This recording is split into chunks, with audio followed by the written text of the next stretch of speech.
So ano po ang stand nyo sa same-sex marriage? Kung hahabulin mo lamang yung marriage para sa legalities, dahil paghahati ng kayamanan or pagmamana ng properties, pwede naman kayo mag-uusap na. Maging partner na lang kayo sa aspeto na yon. Yung marriage, sa babae at lalaki na lang. Yun na nga, bigay mo na. Huwag mo nang pakialaman yung gawa ng Diyos. Nandyan na yan, di ba? That's overboarding. Hindi na tama yan. Kasi na-interview ko si Senator Risa Ontiveros. Siya ang isa sa nagpupush ng SOGI bill.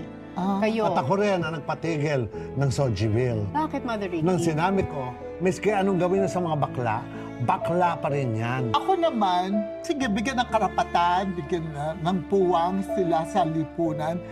Kaso lamang, the problem with some gays, they ask for too much. Overboard. Masyadong entitled. Tama na yung tino-tolerate ang mga bading. Tama na yun. That is more than acceptance. Yan ang sinasabi ko. Oo. Toleration is more than acceptance.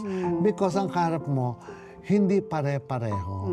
At lahat ng tao, hindi lahat yan, tanggap nila ang bading. Babagay nakikita mo mo na yun. yung sarili mo sa tamang sitwasyon. Like ako, I have seen like 6 presidents in my life. At lahat sila natulungan ko. Pero pagkaharap ko sila, naka-brush up yan, hindi ako naka-bounce. You know? Nakasuit ako. Hindi ako naka-glittery.